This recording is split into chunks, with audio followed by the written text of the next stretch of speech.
Hello, hello. Hi, I am Joshua Mackey with Geeks of Color. I'm so excited to have you all here today with me for this amazing panel on Black voices in the anime industry. Zeno, Kimberly, Anairis, AJ, how are y'all? Thank you so much for being here. Thank you. Good. Thank Feeling you very great. much.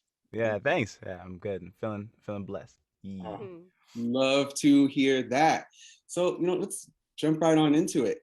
You all have been working within the voice acting industry for some time. How did you get into the industry? And also, did you expect to work within anime specifically? Starting with you, I got into the industry pretty early in my life. I took this program called All About Kids in LA, and it introduced me to. It was like a few week program. Introduced me to my agents, who then sent me on my first voiceover audition, which was for this little known show at the time called Ben 10 Alien Force. Actually, Alien Force wasn't even announced yet. It was the sequel show to Ben 10, and it was my first ever voiceover role. I was Alan Albright. He was the heat blast. He was half human, half heat blast alien in the show. And from then on, I knew that voiceover was a thing. I never knew that it was a thing that happened. I thought like cartoons, like the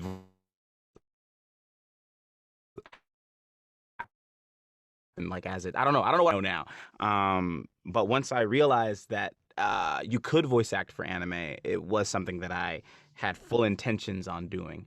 Um, yeah, it was always my goal. Once I realized it was a thing you could do to act in anime, I wanted to be. I grew up on it.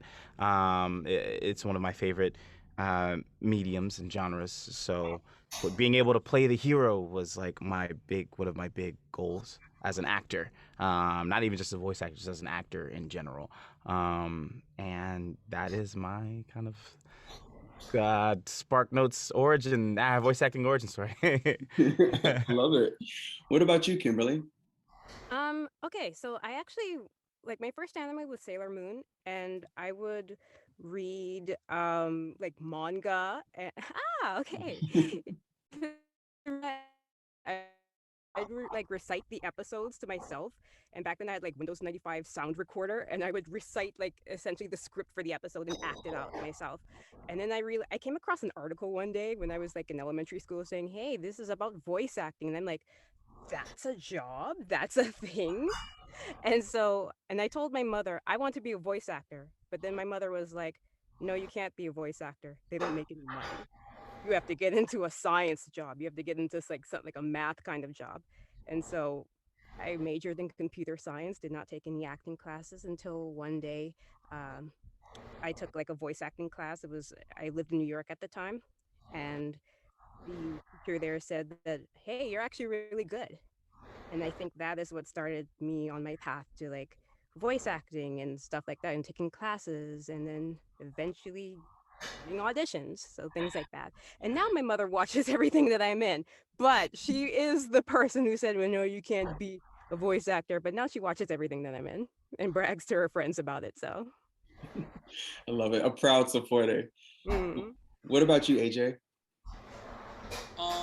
My introduction to voiceover was interesting. I had no interest in acting at all until around my junior senior year, and it was voice acting. My cousin came up to me one day when I was like sitting outside on the porch, and he was like, "Hey, I know a guy. Do you want to do this thing?" And I had given up on like wanting to be a professional basketball player and wanting to be an artist and stuff, and I didn't know what I wanted to do for college or anything like that. I was just like, normally I would say no because I'm like, new thing, that's weird, but I said yeah because I was like, what else is there? So I tried it out and I loved it.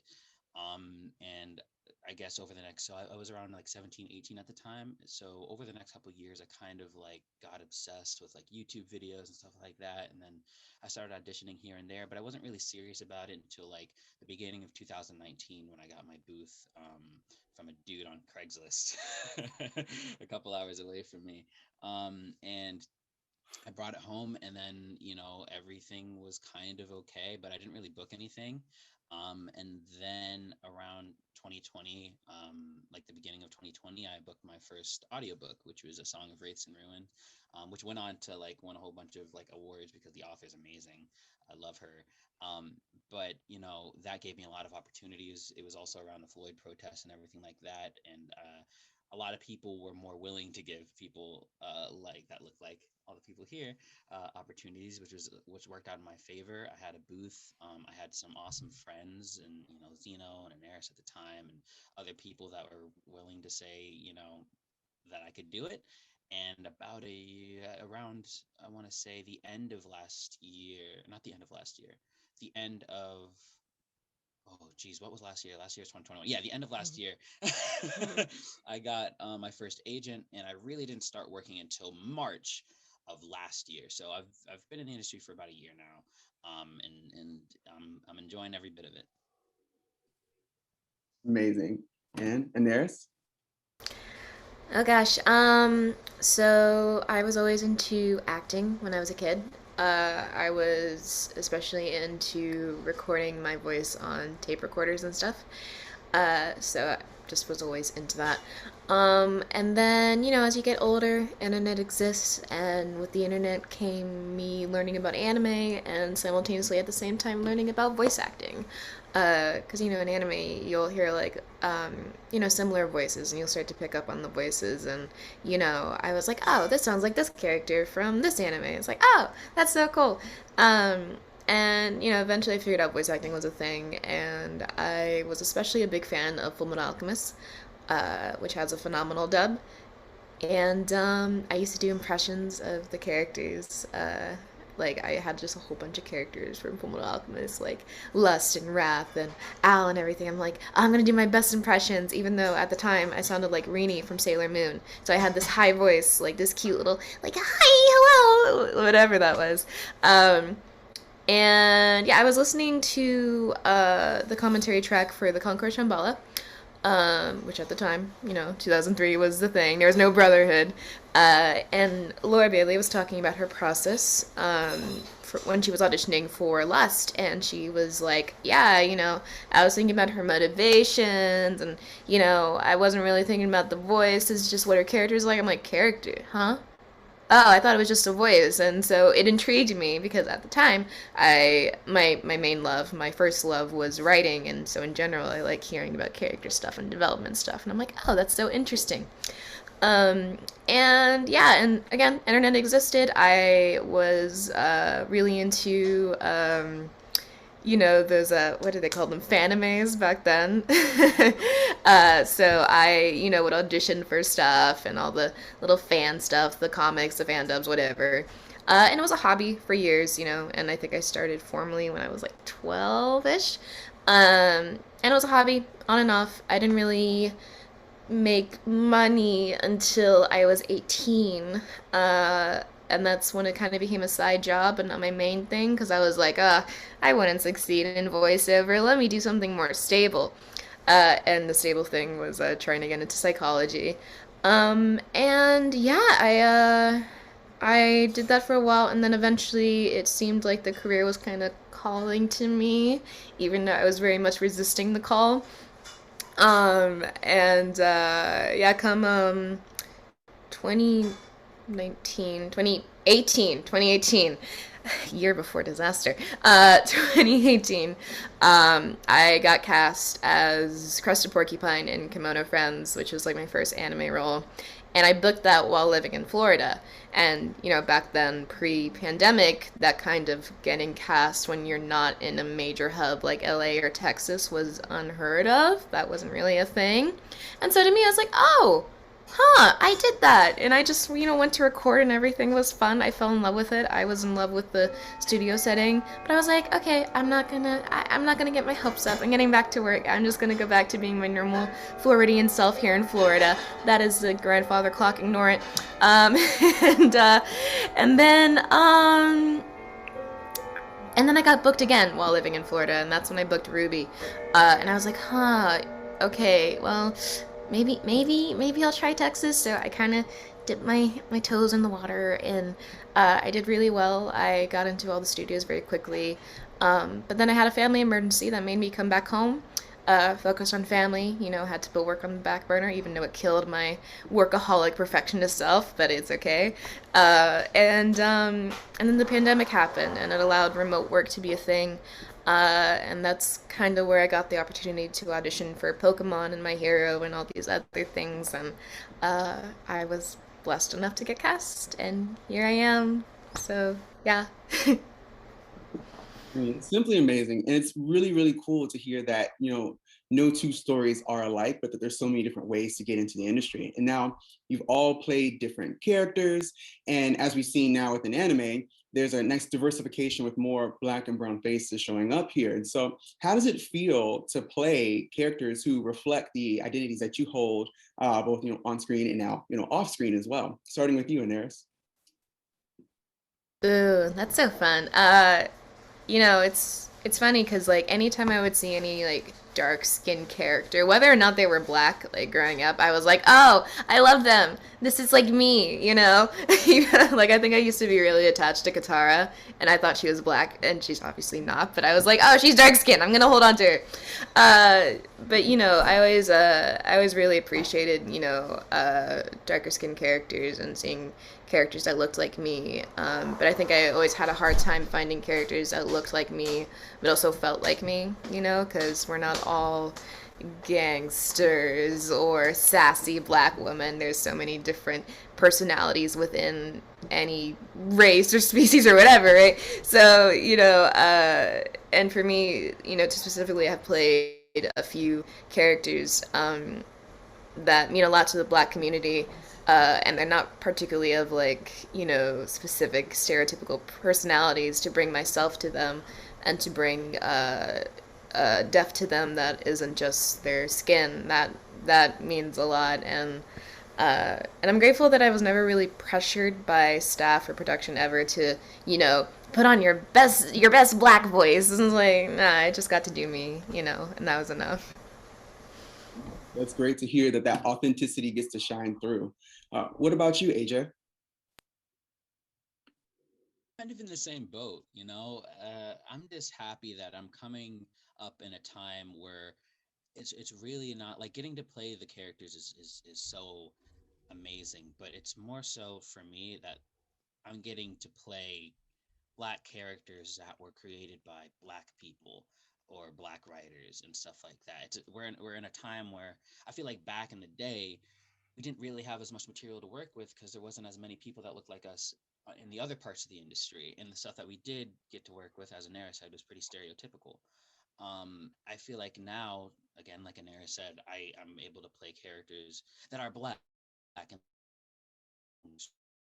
cool, like Joko, and the English of a Shaman King. But I feel like that's not his entire personality. It is a part of him. It's where he comes from, but it's not the whole character. I feel like that sometimes was how it was painted. It was stereotypes. And I just feel really lucky to be able to bring that to life and to show people that, hey, like there's we're people. At the end of it, we're just people, and our stories can be interesting. And to be on the other side of that or providing that voice is an honor. Oh, definitely so. What about you, Kimberly? Okay, so yeah, back in the day, I started watching anime with Sailor Moon. There are no dark skinned characters on Sailor Moon. I mean, maybe Sailor Pluto's lightly sun kissed, but that's about, the best that you can get. And so, yeah, so I would never used to see like any dark skinned anime characters. Maybe they might be a couple of South Asian characters, but definitely nobody ever black. And so, like nowadays, there are like actual black characters coming out in anime. And another thing I was like worried about is like sometimes when you see like a black character in anime, it's always like kind of like the tough girl, and it's like, yeah, I'm in charge. I know exactly what I'm doing. So they have like a really tough exterior. Um, but nowadays, you're actually getting like soft female black characters, soft male black characters in anime. And things like that, and it's girl, so I like identify as like the soft woo characters. So yeah, it's getting there, one step at a time. It's getting there, and it's such a joy to see characters like that in anime. It's such a joy to play characters like that in anime. Mm. No, I love hearing that. No, Zeno? Yeah, echoing everyone's sentiments. I think like I became aware of my like racial identity pretty early. Not early, I'd say like in my teenagers, the advent of shows like Shy. We're discovering those shows, and then that's when I started looking for myself because I was reflected in one particular media. So then I started looking for myself in other parts of media and realizing that there wasn't a lot. So I always gravitated toward characters that did look like me. So we had characters like Oob, and we had characters like Tozen from Bleach, and things like that, where I just started realizing, we had Keelik Roong and Soul Eater, like, oh wow, like all these characters are black. But then I realized that they're also not voiced by black people. So like these were characters who I identified with because they looked like me, but the voices behind them didn't look like me, and that's okay.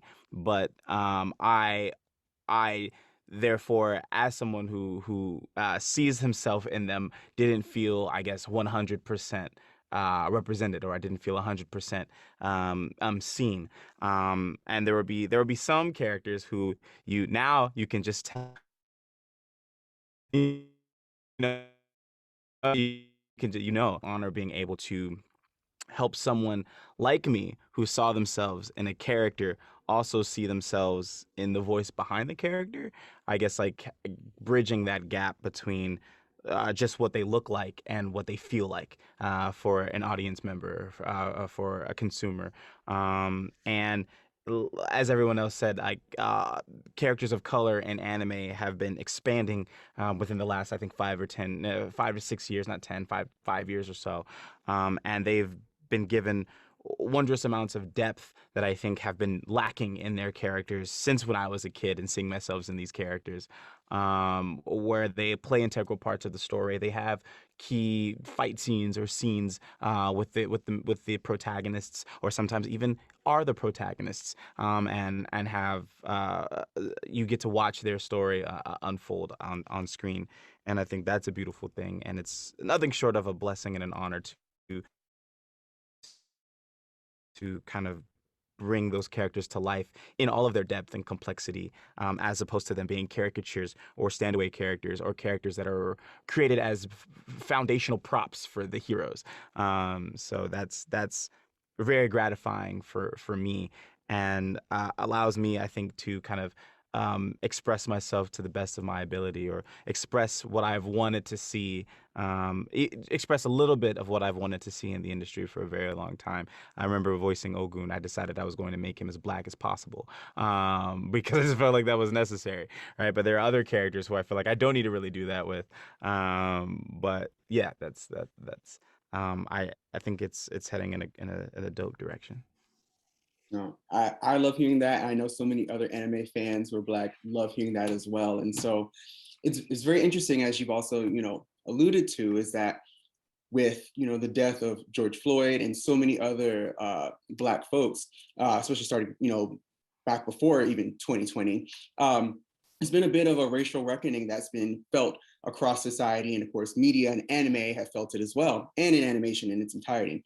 So many other voice actors who are white, who voiced Black or brown characters, have left those posts and given those opportunities now to Black and brown voices.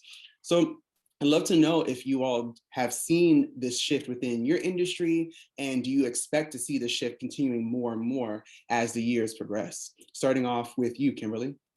I would hope that people of color are given more opportunities in voiceover, because I remember, like, shortly, not in the first year that I moved to Los Angeles, um, um, I was at a class, and one of the teachers there said that they like the some of like certain clients kind of preferred if like whatever the static image of the character was. So if the character was originally designed as white or pale skinned, they would kind of prefer if we cast somebody who already looks like whatever the character is, even if it's like an original animation where they can like change up the character design later on. But then hearing this casting director say that, I thought, but wait, what about me? I'm obviously not pale skinned, but like 95% of the cartoon characters, whether it's original animation, whether it's anime, they're all significantly lighter than me. They don't look anything like me.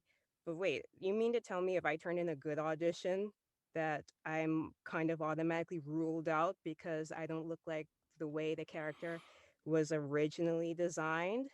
And so that kind of stuck with me for a while. Um, yeah, in I want to say like the past 3 years or so, now we have like an I want to say like an active effort to like try to get Black people in particular in some of these bigger roles in anime, in original animation, actually taking us seriously and considering us, saying, hey, Black people can do it too. Black voice actors can do it too. So I would hope that the trend continues, that, so that we're pretty much everybody's on the same playing field. So it has gotten better with it, I want to say like the past 2, 3 years. And I hope it continues that way. Oh, thank you for that, Kimberly. Next up, AJ. Um, I think that we've come a long way. I think in a short amount of time, actually. I think up until the Floyd process and everything like that, there wasn't a real push. There was a lot of excuses, a lot of, I won't go into specifics because I don't want to feel like anybody's called out. I don't want to do that. But there's a lot of excuses as to why new voices couldn't be picked up and stuff like that. I feel like because of the Floyd protests and everything that happened during that time, whereas beforehand, I mean, this unfortunately has happened before, right? Unfortunately, a Black child or a Black man or woman ends up passing away because of something, and the whole world says sorry for about 2 weeks and then goes back to normal. I think this is the first time that it that the industries have been held actually accountable. And it's at the point, I think, where a lot of consumers and stuff like that will actually say something now instead of waiting for the next tragedy to happen, which is a good thing. I still think there's a lot to be done. I think that everybody here has worked really hard, and we are seeing more and more diverse casts, which is like so cool, especially now with us being able to work remotely. I think that's opened up a lot of doors to a lot of people. I wouldn't be here without that without the pandemic, as horrible as it's been. Um, but I just remember being that person, being that Black kid, literally the beginning of 2020, and I was saying, like I want to be the first like Black person to be voicing a major like role for an anime, or show, and that didn't end up being me. That ended up being, Zeno voicing Hawks and Anairis voicing Mirako and Nessa. And I was like, wow. At the time before I really didn't know them like that, I was like, that gave me such relief because I had made that promise to myself.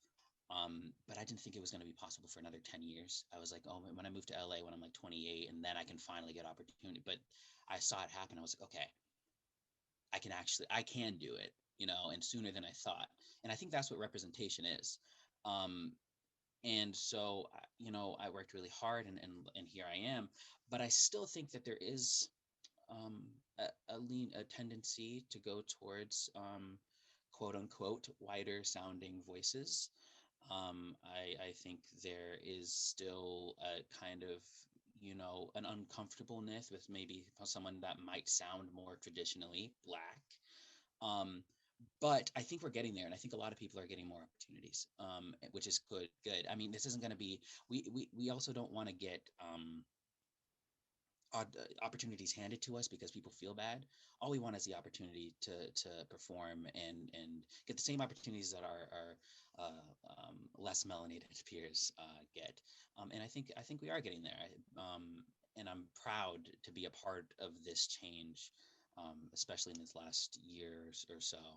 Um, and I hope that by me being successful, and Zeno and Kimberly and Anairis and Bill Butts and Denny Chambers and all these other people that are being successful, it'll inspire other people to to to want to go for it. Because I think the big problem is a lot of people give up. They think I can't do it because nobody else looks like me. Why am I wasting my time?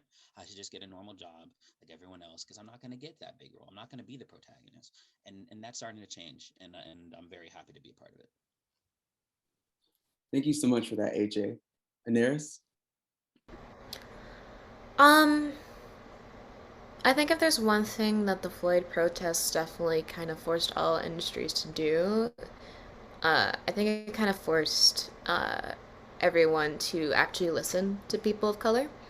Um, it was a time where there was like a lot of, emotions going around and frustrations, and, we were, people in different industries, not just ours, were expressing, hey, this is the stuff I've had to deal with, you know, and that's not okay. And then, it's just having all those things come out to light, and including our industry. And, you know, I I feel like immediately after the Floyd protest, there was a shift to like, oh, okay, dang, we really don't have black people. Okay, let's cast everyone. Let's bring everyone into the casting pools. Quick, where's a black person? Bring him here. Like that's basically what happened. But and then it kind of faltered because again, I think the way that our industry has worked for so long, we just kind of gear towards supporting light skinned people the most. One sec.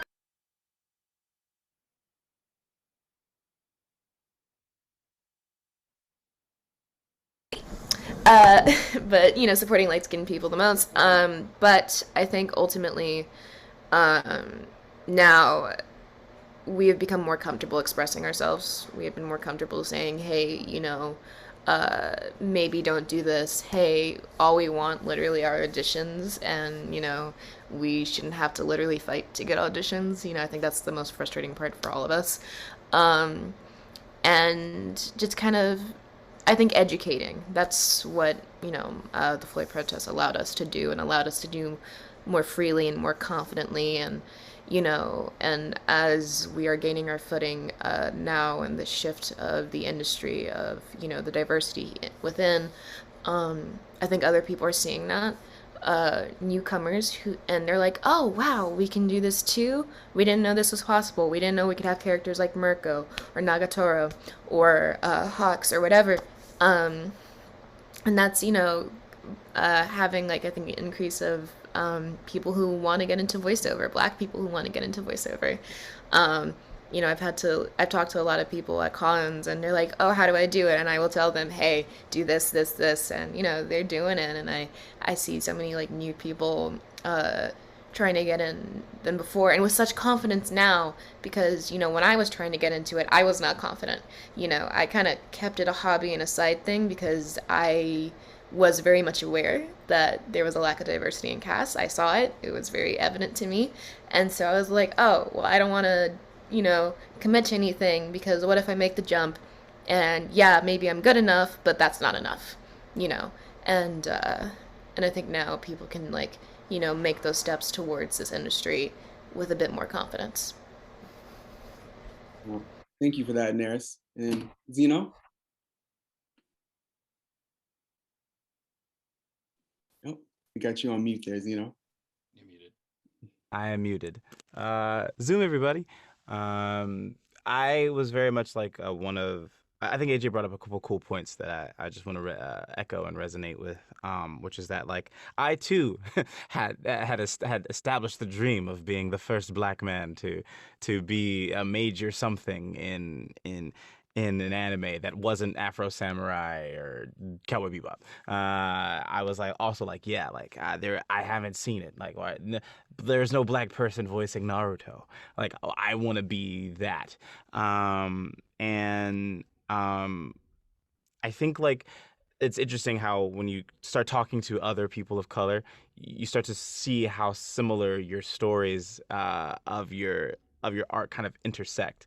Because AJ did say something that I also echo, which is like, oh, eventually people give up, and that was me. That was me pre. I thought it was pointless to go after anime anymore because of the amount of opportunities that I wasn't getting, and because of how I would see my peers would just escalate much faster than me, in my industry. And I was working in other avenues in the industry that were more fortuitous to me, and I didn't see the point.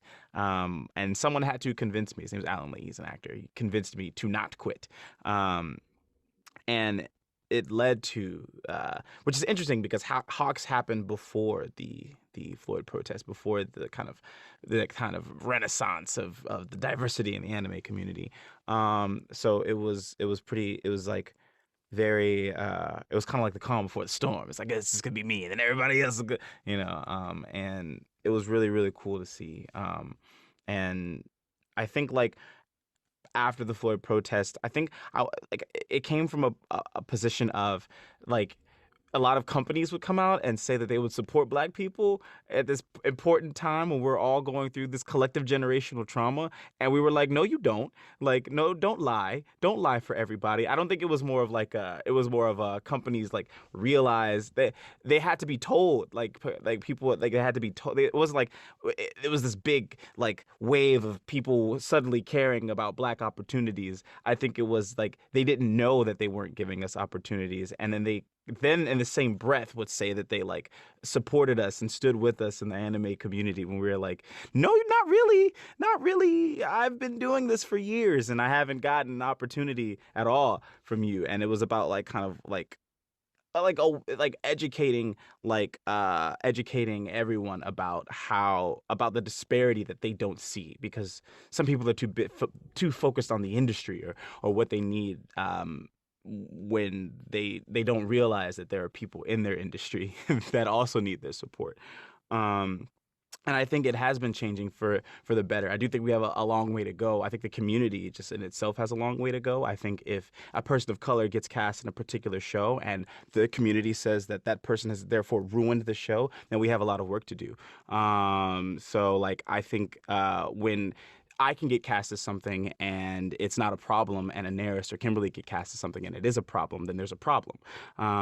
So I think like on a community standpoint, I think that is an issue that needs to be solved and addressed. I think that we do have a long way to go. We are getting representation finally behind the scenes, but now that representation is being received in a strange way, in a really weird way, by the community. So I personally think that is like the biggest thing I think that the community has to work on, because a lot more people are getting a lot more opportunities. And with the pandemic and with the protests came the advent of remote recording, which allowed anybody anywhere to have access to anything, to opportunity that they wouldn't normally have. I was doing a panel with the director of the Spanish dub of My Hero Academia, and he said something that was strangely parallel to, I think, an experience a lot of us had, which was he said that there's a thing in the Spanish dub called neutral Spanish that everyone prefers, which is like, it's not, you can tell, apparently you could tell where a Spanish speaker is speaking Spanish from, whether they're Cuban, Argentinian, Mexican. You can tell based on like kind of the colloquialisms or the slang of those particular languages, similar to how Black people speak, right? And we speak with a particular, African-American vernacular. We speak in a particular way that could be perceived as African-American. So I think all of us here change our speech to neutral American to kind of give us a better footing in the door. We kind of erase that little part of ourselves in order to blend in with this world. And I think in the Spanish dub does the same thing. So I thought that was like an interesting kind of tidbit to like how we as people of color must always kind of neutralize our speak to kind of fit into the status quo of what the industry wants or thinks that they want. And then we have like projects like Horimiya, which is an all person of color dub, Cannon Busters, which is an anime that centers mostly people of color. If you look at designs, like I play Cyborg 008 in Cyborg 009, his design has changed over the course of years to be more modern and reflective and human. And I think I'm hoping that as we continue moving forward and pushes for diversity and pushes for equality and pushes for reflection and representation, not for just for Black people, but for like everybody, LGBTQ, trans, everybody, that we see kind of a similar kind of transformation in what's on screen and what's behind the mic as well. But yeah, I think with the advent of the protests, it really did kind of wake people up to being like Anairis said, open to listen to what wasn't working in the industry. as far as representation. No, thank you so much, Zeno. And my hope is that others will also get to listen and watch this important interview with you all, and that the progress doesn't stop, and that they see that there's so much beauty in the diaspora that you all get to represent and create so many opportunities for so many folks who are also interested in voice acting. And hopefully we'll not be having a conversation about disparities in first, we'll just be having a conversation about how amazing we obviously are. So with that being said, I want to just thank all of you so much for being a part of this panel today. I know our fans of Geeks of Color are going to be so excited to watch and review this as much as I have been a fan of just being able to speak with you all today. So again, thank you so much for your time, and I hope you all enjoy the rest of your day. Thank you. Thank you.